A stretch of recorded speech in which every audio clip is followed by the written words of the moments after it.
The year is 1808. The sun rises over Hollow Brook, casting long shadows across its humble cottages and fields. Life here is simple, governed by the rhythms of nature and the toil of honest labor. Villagers greet each other with warm smiles and friendly nods.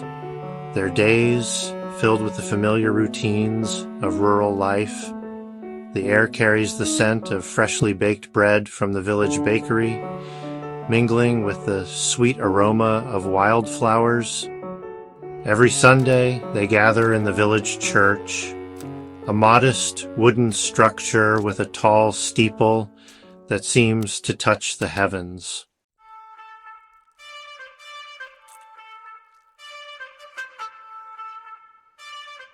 Life in Hollow Brook is not without its challenges. The villagers face the uncertainties of weather, the constant threat of illness, and the hardships of a life lived close to the land.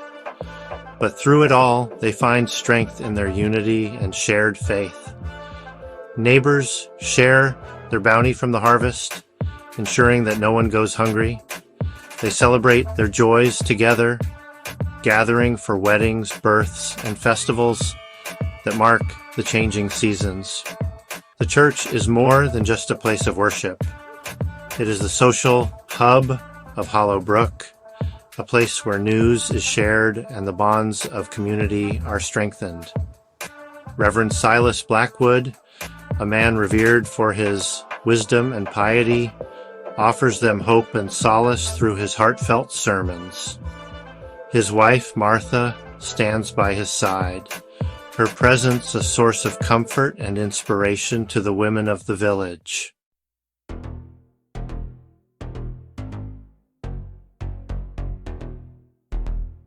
But a shadow is about to fall upon Hollow Brook, a darkness that threatens to tear apart their existence. It begins subtly, a series of unsettling incidents that at first seem like unfortunate accidents. A sudden hailstorm destroys the crops, leaving the villagers facing a lean winter. A fire engulfs the village blacksmith shop, reducing it to a smoldering ruin. A sense of unease settles over Hollow Brook, a creeping disquiet that casts a pall over their lives. The villagers gather in hushed whispers, exchanging anxious glances. The familiar rhythms of life are now tinged with a growing sense of dread. Livestock fall ill and die, their bodies covered in strange marks that defy explanation. Fear begins to coil its way into the hearts of the villagers, poisoning their thoughts.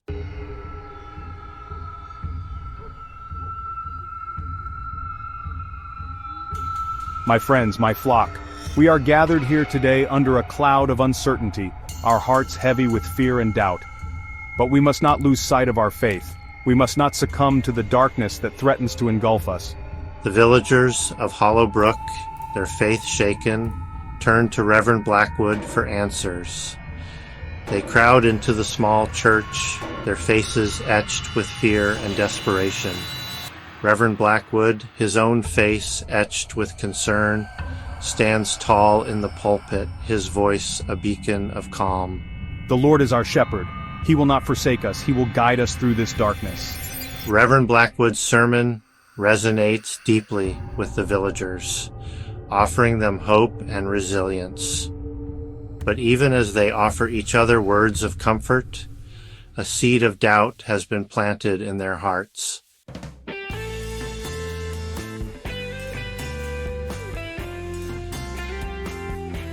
For a brief period, a fragile peace settles over Hollow Brook. The villagers, their spirits buoyed by Reverend Blackwood's words, rally together, their shared faith a bulwark against the encroaching darkness.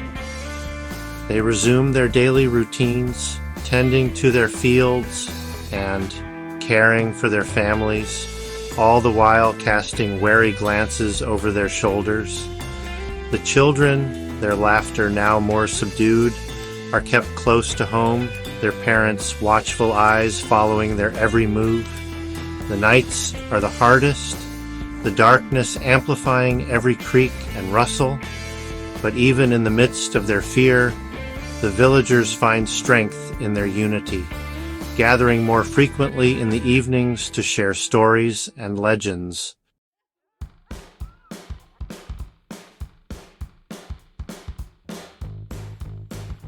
Martha Blackwood, the preacher's wife, becomes a source of comfort and guidance for the women of Hollow Brook. Women, their hearts heavy with worry, flock to her side, seeking her counsel and prayers.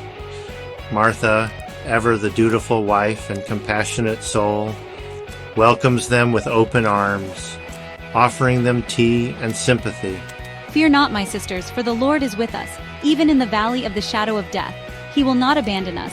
He will protect us from all evil. Her words offer a glimmer of hope, but unbeknownst to the villagers, a darkness lurks beneath Martha's benevolent facade.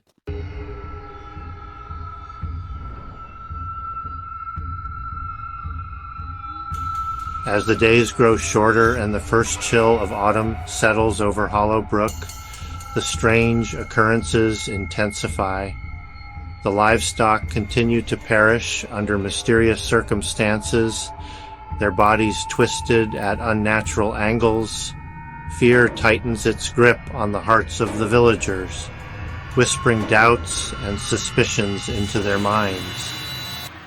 The whispers start hushed conversations in the shadows, fingers pointed at those perceived as different.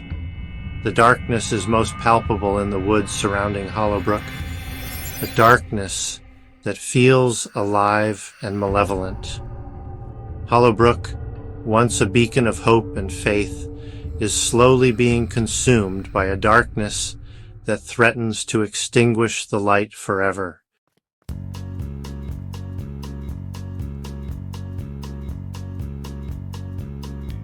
The first child vanished on a day that began like any other in Hollow Brook. Little Sarah, known for her infectious laughter and bright red ribbons, did not come home.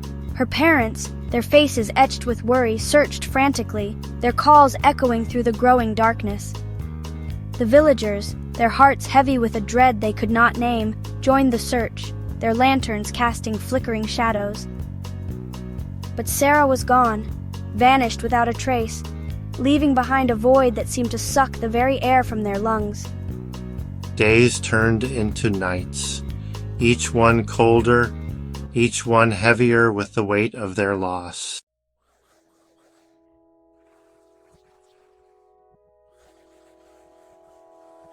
Sarah's mother, her face pale and drawn, her eyes red-rimmed from weeping, refused to leave her daughter's empty room. She clutched Sarah's favorite doll, a crudely stitched figure of straw and cloth, rocking back and forth. The villagers, their hearts aching for her loss, brought her food and words of comfort, but nothing seemed to penetrate the fog of her grief. The laughter of children, once the soundtrack to their days, was stilled, replaced by a silence that spoke volumes of their unspoken fears.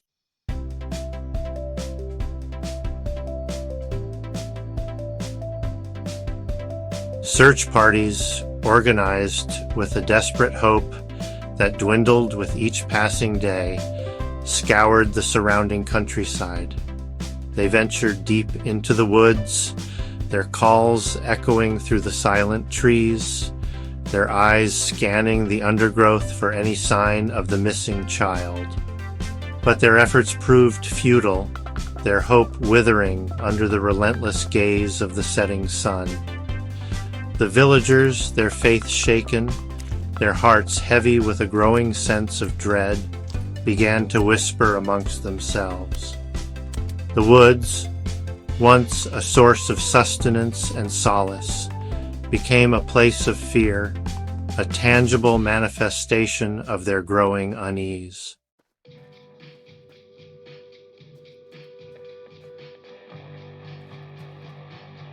Then another child vanished. This time it was a young boy, barely old enough to walk, his laughter still echoing in the ears of his heartbroken mother. The village, already reeling from the loss of Sarah, was plunged into an abyss of despair. Fear, like a wildfire fueled by the dry tinder of their anxieties, spread through the community, consuming their reason. The villagers, their faith in God shaken, their trust in each other eroded by suspicion and fear, began to look for someone, something to blame. Hollow Brook, once a haven of peace and faith, was slowly being consumed by the darkness.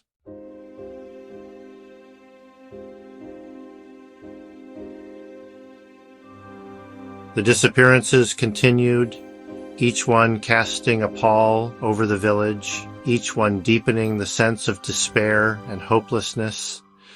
The villagers, their hearts heavy with unspoken grief, their minds racing with unanswered questions, retreated into themselves. The once familiar rhythm of life, the comforting routine of daily chores and shared meals, was disrupted, replaced by a pervasive sense of unease and dread. The fields lay untended, the tools of their trade abandoned, as the villagers, their spirits broken, succumbed to the overwhelming weight of their collective grief. The silence was broken only by the muffled sobs of grieving mothers and the ever-present sound of the wind whistling through the trees.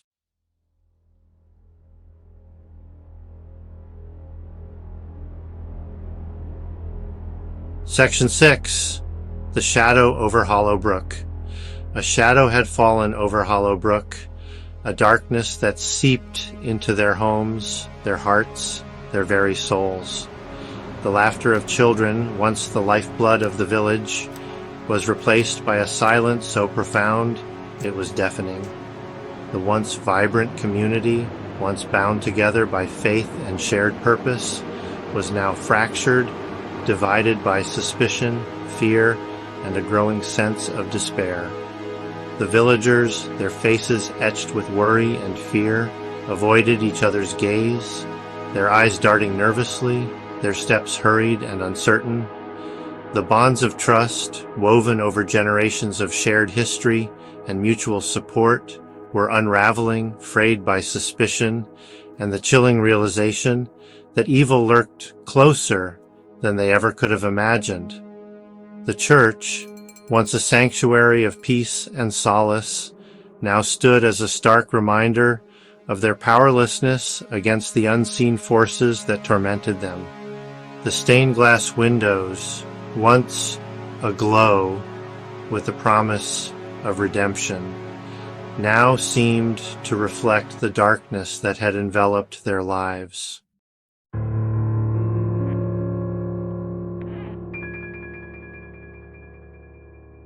It was in the hushed whispers of terrified mothers, in the fearful glances exchanged across flickering candlelight, that the word first took root: witch.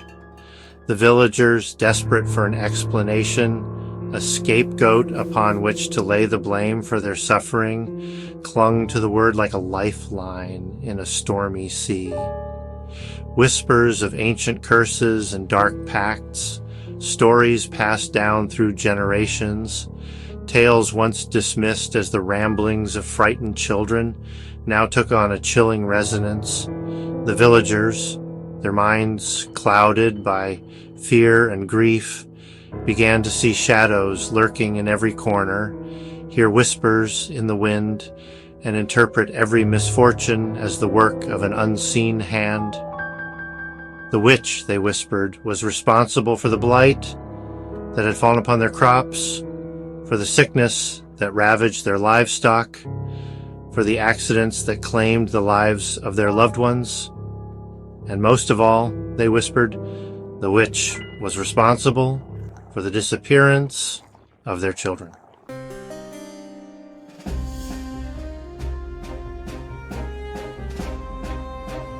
Fear, like a disease, spread through the village, poisoning their hearts, turning neighbor against neighbor. Accusations flew like poisoned darts, aimed at the most vulnerable, the most different, the most desperate.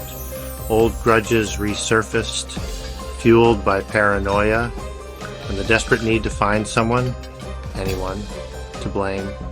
The village midwife, a woman who lived alone on the outskirts of town, her knowledge of herbs and remedies, viewed with suspicion by some, became an easy target. Her solitary nature, her knowledge of the human body, her whispered incantations during childbirth, were twisted into evidence of her supposed allegiance with the dark arts. The blacksmith, a man whose strong arms and fiery forge had once been a source of pride for the village, was accused of forging more than just horseshoes and farming implements. His solitary nature, his knowledge of fire, his booming laughter that echoed through the night were interpreted as signs of his dark pact with the forces of evil.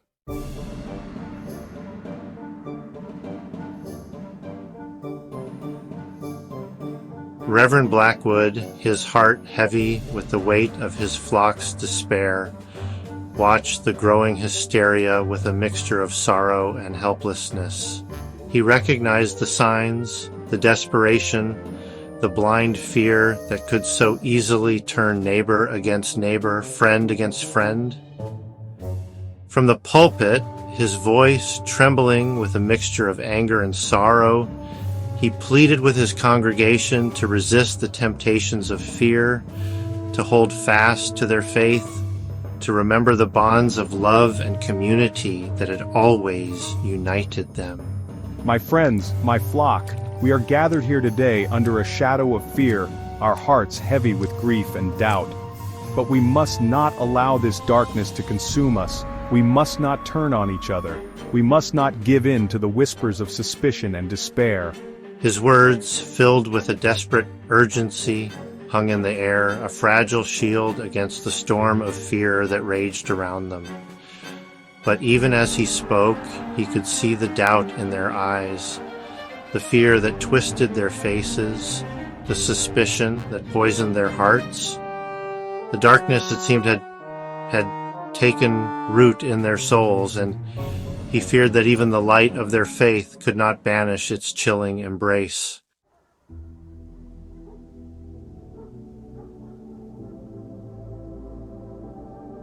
The villagers, their fear reaching a fever pitch, turned on each other with a venomous fury. Accusations, fueled by paranoia and desperation, flew like daggers in the night.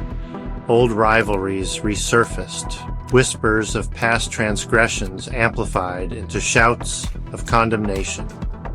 No one was safe. Not the eccentric spinster who lived alone with her cats. Not the widowed shopkeeper whose grief manifested as an unsettling detachment. Not the young boy whose stutter was interpreted as a sign of demonic possession. The air crackled with suspicion, every sideways glance, every muttered word, scrutinized for any hint of guilt. The bonds of community, once so strong, frayed under the relentless pressure of fear. The very foundations of their world, built on trust and shared faith, crumbled beneath their feet. The darkness that had settled over Hollow Brook was no longer an abstract threat, a whisper in the wind. It had taken root in their hearts, twisting their perceptions, turning neighbor against neighbor, friend against friend.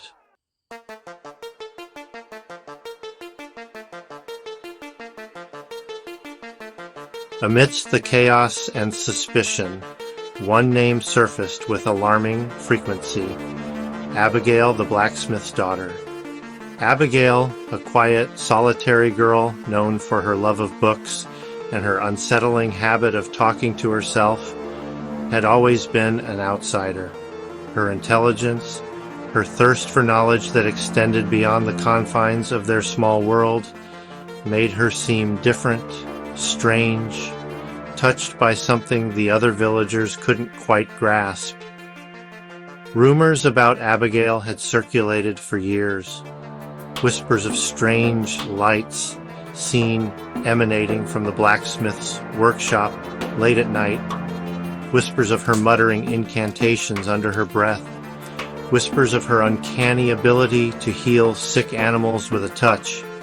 Now, fueled by fear and desperation, these whispers morphed into accusations.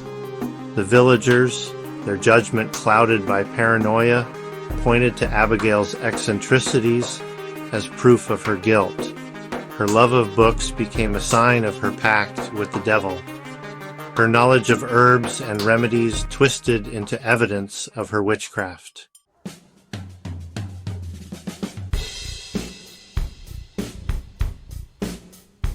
Under the cloak of darkness, a group of villagers, their faces grim, their eyes burning with a dangerous mix of fear and conviction, gathered in secret. These were the self-proclaimed protectors of Hollow Brook, men and women driven to desperate measures by the unanswered questions, the unrelenting fear, and the chilling certainty that evil walked among them. Their leader, a man named Jedediah, whose booming voice and imposing stature had always commanded respect, now fueled the flames of their fear with pronouncements of biblical wrath and pronouncements of a reckoning to come. His words, laced with scripture and fire, resonated with the terrified villagers, offering them a perverse sense of comfort amidst the chaos. The devil walks among us, disguised in the guise of innocence, Jedediah thundered, his voice echoing through the barn. He preys on our fears, our doubts, our very souls. But we will not stand idly by while he steals our children, our livelihoods, our very lives. His words, a dangerous mix of scripture and superstition, ignited a spark of fanaticism in the eyes of his followers. They had found a focus for their fear, a target for their rage, and in their desperation, they were willing to go to any lengths to protect their village, their families, their way of life.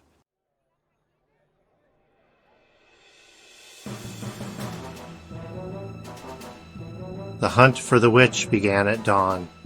The villagers, their faces haggard, their eyes burning with a dangerous mix of fear and resolve, moved through the pre-dawn mist like a silent, menacing tide. They fanned out through the village, their whispers turning into shouts, their suspicions solidifying into accusations. Doors were kicked down, homes invaded, privacy violated in the name of safety, in the name of God. The villagers, their judgment clouded by fear, saw evidence of witchcraft everywhere they looked. A black cat crossing their path, a strange herb hanging in the window, a book of fairy tales mistaken for a tome of dark magic. The hunt, fueled by paranoia and fueled by desperation, quickly spiraled out of control. Reason was abandoned, logic discarded, replaced by a primal fear that demanded a scapegoat, a sacrifice to appease the unseen forces they believed were tormenting them.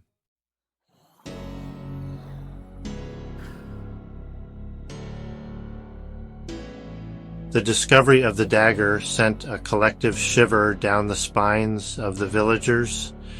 It was found hidden beneath the floorboards of the blacksmith's workshop, a place they now viewed with a mix of fear and revulsion. The dagger, crafted from tarnished silver, its blade etched with strange, arcane symbols, was unlike anything they had ever seen.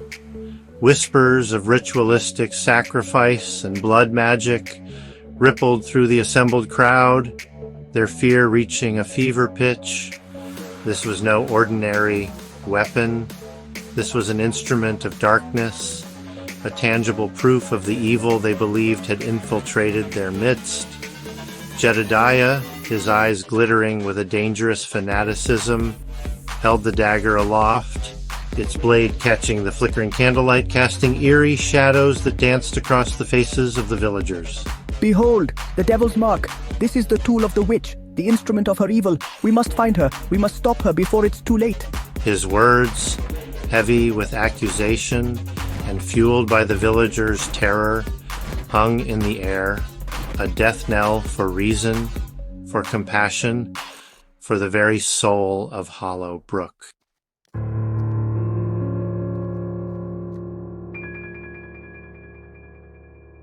As the hunt for the witch intensified, a sense of unease settled over Reverend Blackwood.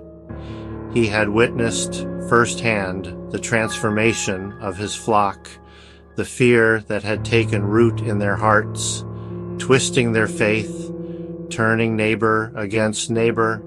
He preached against their suspicions, urged them to turn away from the path of darkness, but his words seemed to fall on deaf ears. Late one night, as the Reverend sat alone in his study, his mind heavy with worry, he heard a soft rapping at his door. It was Thomas, a young farmer known for his quiet piety and level-headedness. His face was pale, his eyes filled with a mixture of fear and determination. Reverend, I must speak with you. It's about Abigail, about the dagger. What Thomas revealed that night shook the Reverend to his core, casting a chilling new light on the events that had gripped Hollow Brook.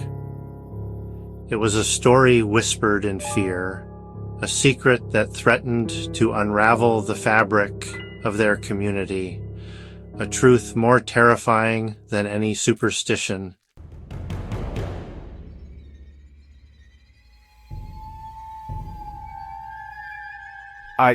I have to tell you something I've hidden for years. Thomas, his voice barely a whisper, revealed a secret he had kept hidden for years, a secret that filled him with shame and dread. I bear the same mark as the one on the dagger. It's a birthmark I've always been anxious about, kept hidden beneath layers of clothing, praying it would fade with time.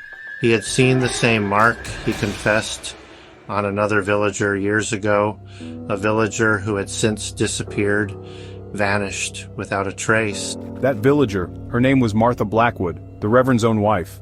The Reverend, his mind reeling from this revelation, struggled to reconcile the image of his pious, gentle wife with the accusations leveled against her. But the evidence was impossible to ignore. The mark, the dagger, the whispers of her strange behavior in the days leading up to her disappearance. It all pointed to a truth too monstrous to comprehend.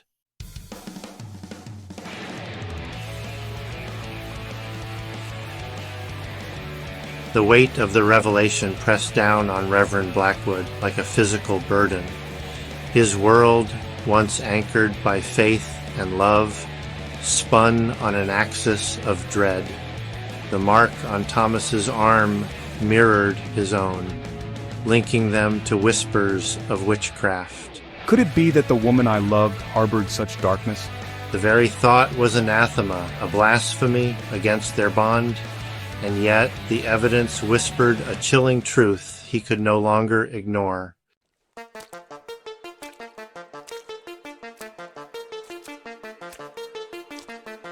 His gaze fell upon a rug he had always found oddly out of place amidst Martha's simple belongings. It was a gift from her travels before their marriage, a memento of a world he knew little about. As he traced the intricate patterns of the rug with his fingers, he noticed a slight unevenness beneath its surface. Heaving the heavy rug aside, he discovered a trapdoor concealed beneath it. His heart pounded in his chest as he fumbled for the latch, his mind a maelstrom of fear and morbid curiosity. The air grew noticeably colder as he lifted the heavy wooden door, revealing a set of narrow stone steps leading down into darkness. Fear warred with duty as he reached for his tinderbox, striking a flame that cast flickering shadows upon the stone walls. Taking a deep breath, he began his descent into the unknown, the candlelight illuminating the damp, earthen walls of a narrow passage. Each step felt heavy, Each breath labored as if he were descending into the very bowels of the earth. A sense of wrongness permeated the air, a coldness that seeped into his bones. He pushed onward, driven by a desperate need to know the truth, even as his heart ached with the premonition of a darkness he could barely comprehend.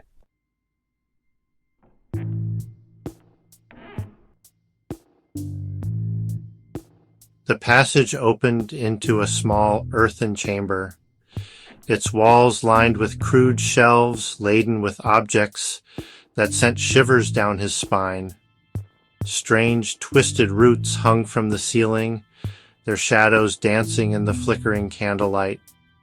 Jars filled with unidentifiable liquids line the shelves, their contents glowing with an eerie luminescence. His gaze fell upon a table in the center of the chamber, covered with a black cloth.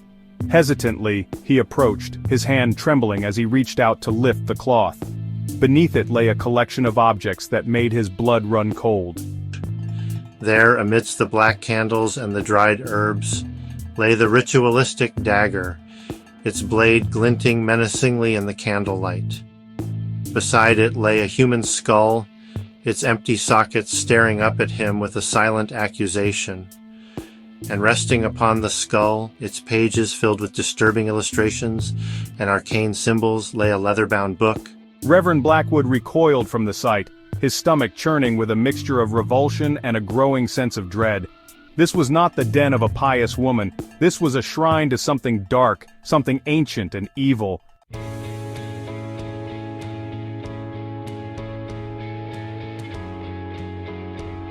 With trembling hands, Reverend Blackwood opened the book, his eyes scanning the spidery handwriting that filled its pages. What he read sent a chill down his spine, a cold dread that settled deep in his bones. It was a journal, a chronicle of Martha's descent into darkness. The journal entries spoke of her frustrations with the limitations of her life in Hollow Brook, her longing for power and knowledge that extended beyond the confines of their small world. It detailed her fascination with the occult, her secret studies of forbidden texts, her growing belief in the existence of forces beyond human comprehension. But most chilling of all were the entries detailing her growing devotion to a dark entity, an entity she referred to as the Master. An entity who promised her power beyond her wildest dreams, in exchange for her loyalty and for a sacrifice. The truth hit Reverend Blackwood like a physical blow. The children, the disappearances, the ritualistic dagger, the sacrifices detailed in the journal, it all pointed to a truth too monstrous to comprehend. His own wife, the woman he loved and trusted, had betrayed him, betrayed their faith, betrayed their entire village, all for the sake of her own dark ambition.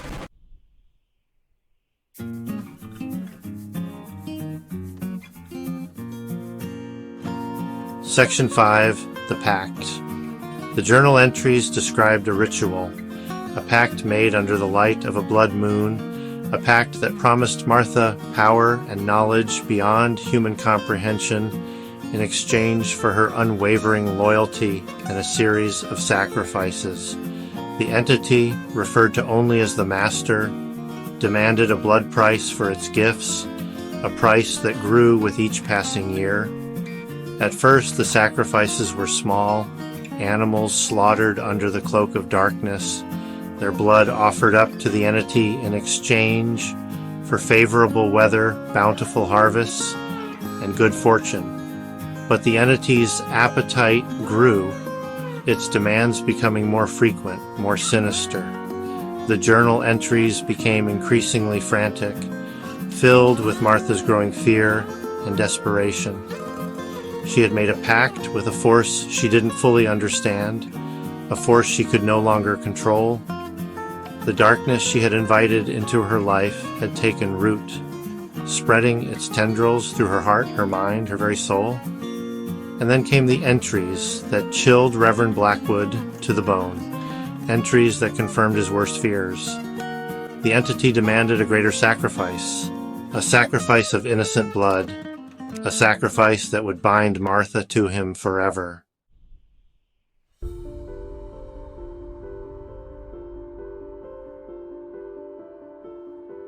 Section 6. The Mark of Lucifer. Reverend Blackwood stared at the symbol etched on the dagger, a symbol he now recognized from the illustrations in Martha's journal. It was the mark of her pact, the sigil of the entity she served. His blood ran cold as he realized the true nature of the entity Martha had pledged herself to. Lucifer, the devil himself, the very embodiment of darkness, of temptation, of evil. His own wife, the woman he had loved and cherished, had made a pact with the devil, had offered up their village, their own children, to sate his insatiable hunger. The realization hit him with the force of a physical blow, stealing his breath, shattering his faith, leaving behind a gaping void of despair. He had spent his life preaching the word of God, warning his congregation against the temptations of evil, only to discover that the greatest evil lay within his own home, within the heart of the woman he loved. As the enormity of Martha's betrayal washed over him, a cold rage began to burn in his heart, a righteous anger fueled by the pain of his shattered faith and the innocent lives that had been sacrificed to sate her dark ambition.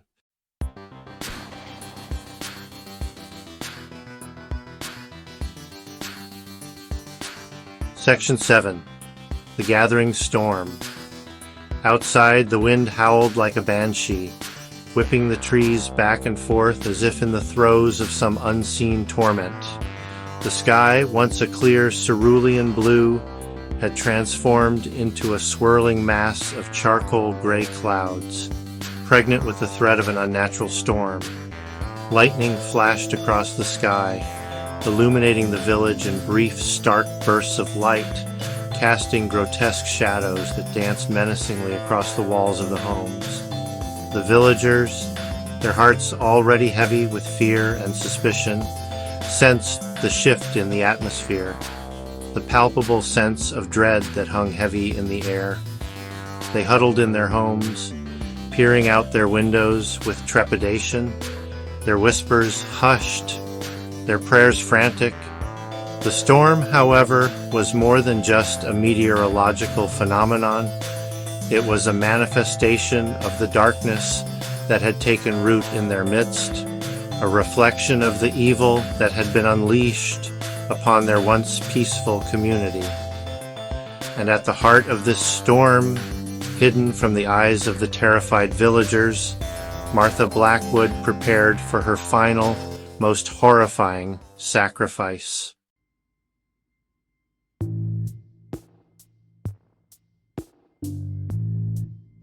Section 8. The Revelation. Stop her, she's the one, she's made a pact with the devil. Reverend Blackwood emerged from his home, his face pale but resolute, Martha's journal clutched tightly in his hand. He stumbled through the village, the wind whipping at his clothes, his cries barely audible above the roar of the approaching storm. She's been sacrificing our children. The mark, it's the devil's mark. She bears it, and so do I. We are linked to this evil. His words, carried on the wind, reached the ears of the terrified villagers. They emerged from their homes, their faces a mixture of confusion and disbelief, their eyes drawn to the wild-eyed figure of their once revered preacher. Lightning flashed, illuminating the Reverend's face in a stark, almost otherworldly light. He held up Martha's journal, his voice a mixture of anguish and fury.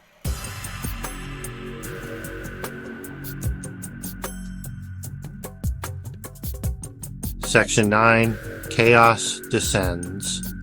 A collective gasp arose from the villagers, the horrifying truth of the Reverend's words sinking in like stones in the pit of their stomachs. Their beloved preacher, a man they had entrusted with their spiritual well-being, bore the mark of the devil. His wife, the seemingly pious Martha, had been sacrificing their children to appease some dark entity. The fragile veneer of order that had held the village together shattered.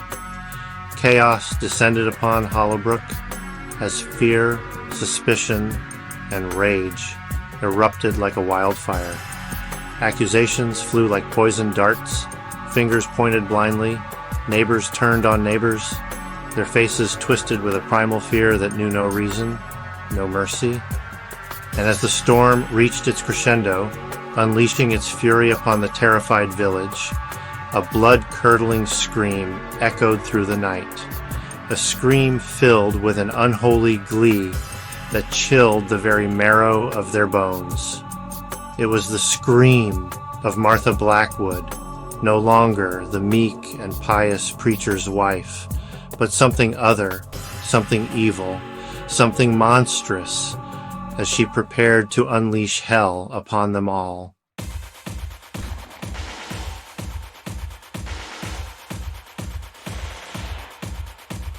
Section 1, The Heart of the Storm. Reverend Blackwood's words hung in the air, a chilling counterpoint to the storm's fury. The villagers, their faces a canvas of terror and disbelief, staggered back from him as if he himself were the embodiment of the evil he described. The wind whipped his words into a frenzy, carrying them through the rain-lashed streets, sowing seeds of panic and despair. His heart ached with a grief so profound it threatened to consume him. The woman he loved, the woman he had pledged his life to, had betrayed him, betrayed their faith, betrayed the very soul of their community. And as the horrifying truth sank in, a cold rage ignited within him, a righteous fury that demanded justice, that craved retribution for the innocent lives sacrificed on the altar of Martha's dark ambition. But even as the villagers grappled with the revelation, a blood-curdling scream, inhuman in its intensity, ripped through the night, silencing their accusations, their very thoughts. It was a sound that spoke of madness, of unholy power, of something ancient and evil unleashed upon the world. And as one, their gazes were drawn towards the source of that scream, the hill overlooking Hollow, Brook, where a solitary figure stood silhouetted against the maelstrom of the storm.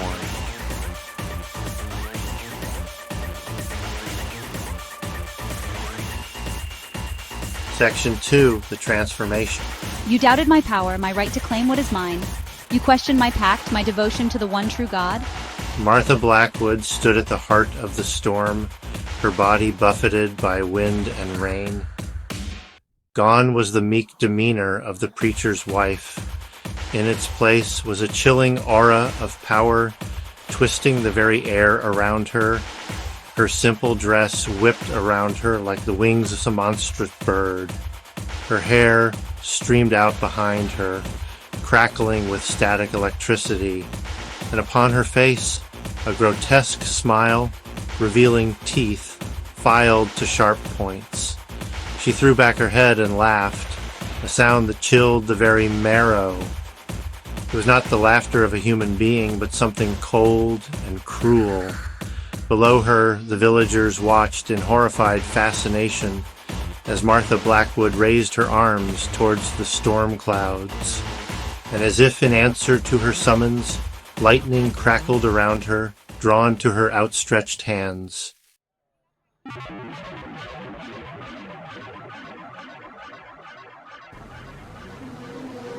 Section 3, Unholy Communion. A blinding flash of white light, brighter than any earthly sun, erupted from the hilltop, momentarily banishing the darkness. The villagers cried out, shielding their eyes from the searing brilliance. Some fell to their knees, overcome by the raw power that pulsed outwards, shaking the very foundations of their world. As quickly as it had come, the light faded, leaving behind a lingering after-image burned into their retinas, and when their vision cleared, they saw that Martha Blackwood was no longer the woman they had known. Standing in her place was something monstrous, its form wreathed in shadow and lightning, shifting and pulsating with an energy that felt utterly alien, utterly wrong. Gone were the familiar features of their neighbor, replaced by a grotesque mockery of human anatomy.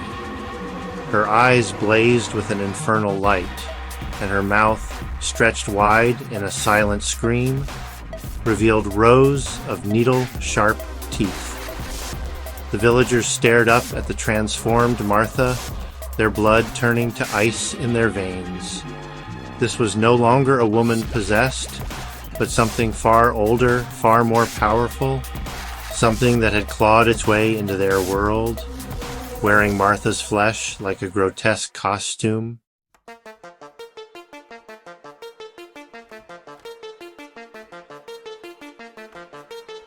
Section 4. The Devil's Due. The transformed Martha, her voice a guttural rasp that seemed to emanate from the very earth itself, spoke, her words echoing with an unholy power that sent shivers down their spines. You doubted my power, my right to claim what is mine. You questioned my pact, my devotion to the one true God. The villagers cowered before her, their former suspicions and accusations forgotten in the face of this undeniable power. The wind whipped their hair and clothes, the rain stinging their skin like 1,000 tiny needles.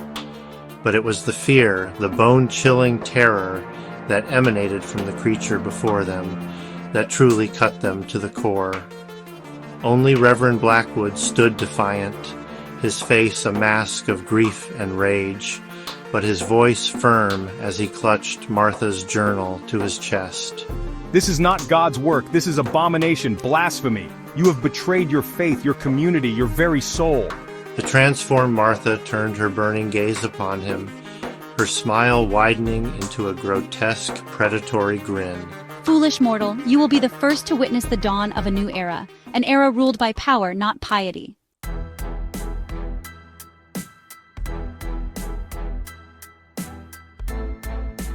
A wave of dark energy erupted from Martha, ripping through Hollow Brook.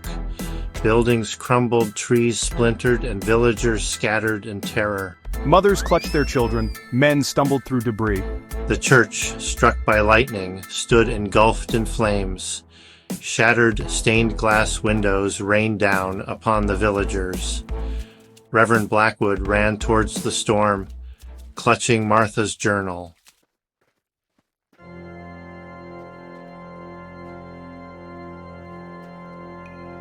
The terrified villagers, desperate to escape the carnage, surged towards the relative safety of the surrounding woods.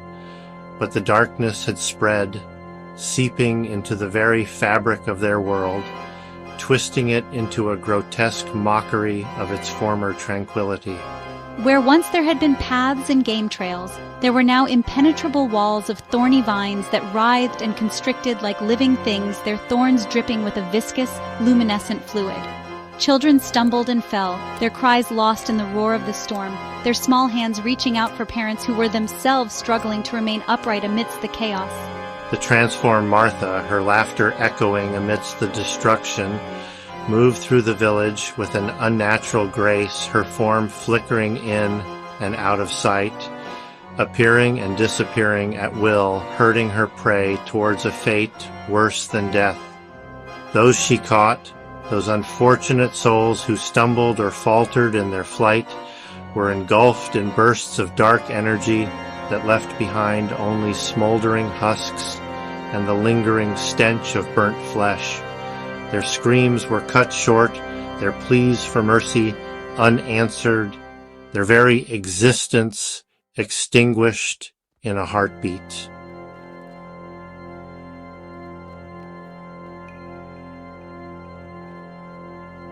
Reverend Blackwood, his clothes torn, his body battered and bruised, but his resolve unbroken, finally reached the base of the hill. The wind howled around him, threatening to rip him from his feet and hurl him into the abyss. Rain lashed his face, blinding him, but he pressed onward, his gaze fixed on the monstrous silhouette that danced amidst the storm's fury. "You cannot hide from me, Silas," she called out, her voice a chorus of whispers and screams. "You cannot escape your destiny." Reverend Blackwood stumbled to a halt, his chest heaving as he raised Martha's journal above his head. "This ends now, Martha!" he shouted, his voice hoarse with grief and fury. "In the name of God, I cast you out!"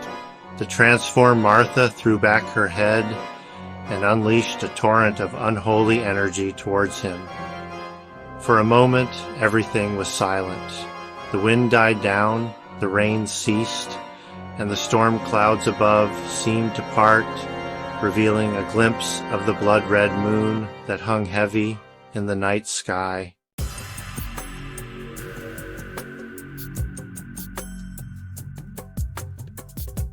And then the world exploded.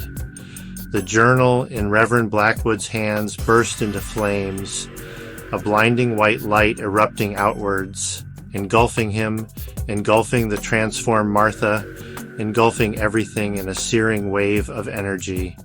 His cry of pain, of defiance, of love and loss was swallowed by the roaring inferno that consumed the hilltop. As quickly as it had come, the light faded, the storm clouds parted, the rain ceased, and an eerie silence descended upon the ravaged landscape. Reverend Blackwood lay broken and burned on the muddy ground, his lifeblood seeping out into the earth. He clung to consciousness, his gaze fixed on the spot where the transformed Martha had stood. She was gone. The monstrous entity, the avatar of darkness, had vanished. In her place, huddled on the ground, naked and shivering, was Martha Blackwood. Her body was scarred, her mind shattered, her eyes filled with a terror that spoke of things glimpsed and powers wielded. But she was human. Flawed, broken, but human nonetheless. "Martha, come home."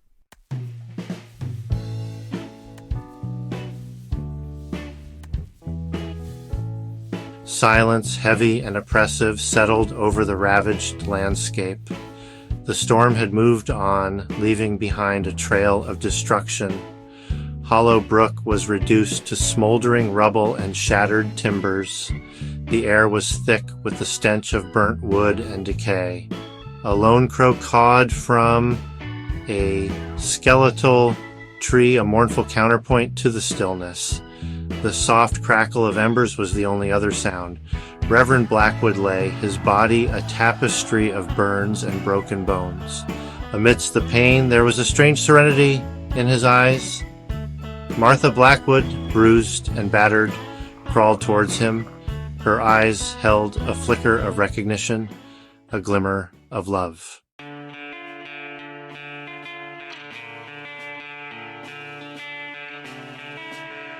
Silas, Reverend Blackwood, summoning his strength, reached out a trembling hand. His fingers brushed her cheek. "It's all right, Martha. It's over now." She leaned into his touch, sobbing. Dawn light pierced the storm clouds, revealing the ruins of Hollow Brook. Survivors emerged, their faces etched with trauma. In many eyes, a cold fury flickered, directed at the woman who brought this evil.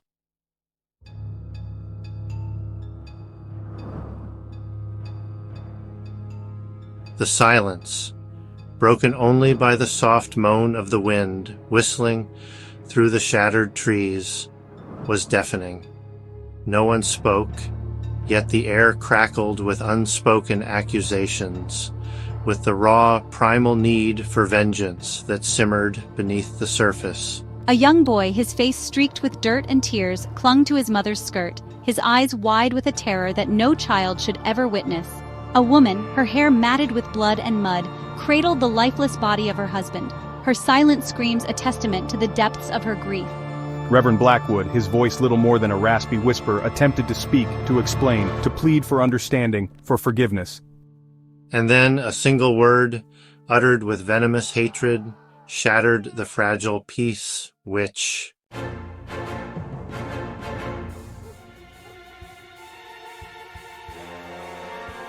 The word hissed rather than spoken, was a spark in a tinderbox of raw emotion. It spread through the gathered villagers like wildfire, igniting the smoldering embers of fear and anger into a raging inferno of mob mentality. Faces, once familiar and comforting, were now contorted with a primal rage that knew no reason, no mercy.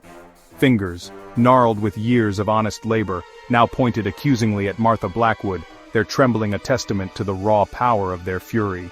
Martha, stripped bare of her power, her humanity flickering like a candle in the wind, cowered before their hatred.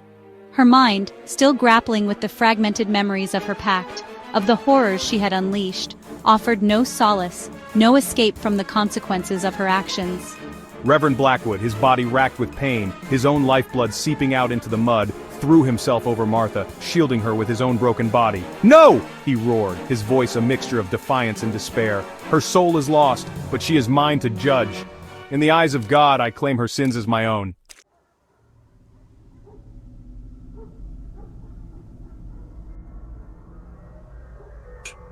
His words, fueled by a love that transcended even this ultimate betrayal, hung in the air, a fragile barrier against the tide of their wrath. The villagers hesitated, their faces illuminated by the flickering flames of the burning church, their bloodlust momentarily checked by the sight of their broken preacher, defending the very woman who had betrayed them all. My daughter. She's gone because of her. Where is she, Reverend? Where is my little girl? The question, echoing the unspoken grief of every parent who had lost a child, hung heavy in the air. Reverend Blackwood closed his eyes, his face a mask of pain. He had no answers, no words of comfort to offer, for in the ashes of Hollow Brook there was only the cold, hard truth, some wounds, some betrayals, cut too deep to ever truly heal.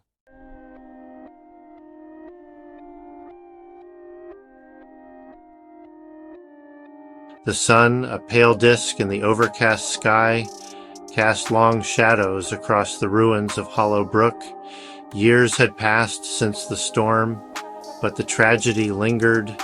Nature began to reclaim the shattered remnants. Vines snaked through skeletal buildings. Wildflowers pushed through cobblestones. A weathered signpost still stood.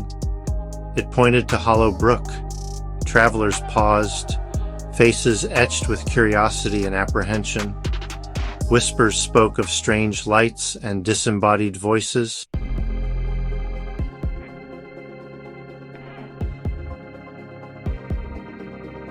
The villagers of the surrounding communities, those who had once known Hollow Brook in its idyllic prime, now avoided the place, their whispers tinged with fear and superstition. They spoke of the unquiet dead, of the souls lost on that horrific night, their spirits unable to find peace amidst the ruins. And there were stories whispered around flickering candlelight of a lone figure, shrouded in shadow, who wandered the ruins at night, her cries a mournful lament for what she had lost, for the darkness she had embraced. Some said it was the ghost of Martha Blackwood, her soul forever bound to the site of her sin, her cries a warning to those who dared to trespass upon her domain. Others claimed it was the devil himself, come to claim the souls of those who had escaped his wrath on that fateful night. Whatever the truth, one thing was certain. Hollow Brook was no longer a place of peace, but a haunted ground, a chilling reminder of the darkness that lurks beneath the surface of even the most idyllic of communities.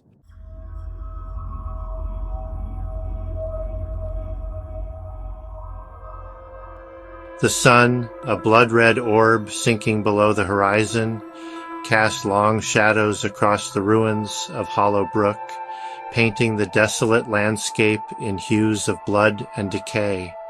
The wind, whistling through the shattered trees, carried with it the whispers of the past, the echoes of laughter and screams, of prayers and blasphemies. Hollow Brook, once a sanctuary nestled amidst rolling hills and whispering fields, now a graveyard of shattered dreams and broken faith. The village, like the souls it had once sheltered, was gone, swallowed by the darkness that had festered within its heart. And as the last rays of sunlight faded, leaving the ruins shrouded in an oppressive darkness, one could almost hear the whispers carried on the wind, a chilling reminder of the price of fear, the seductive allure of power, and the fragility of the human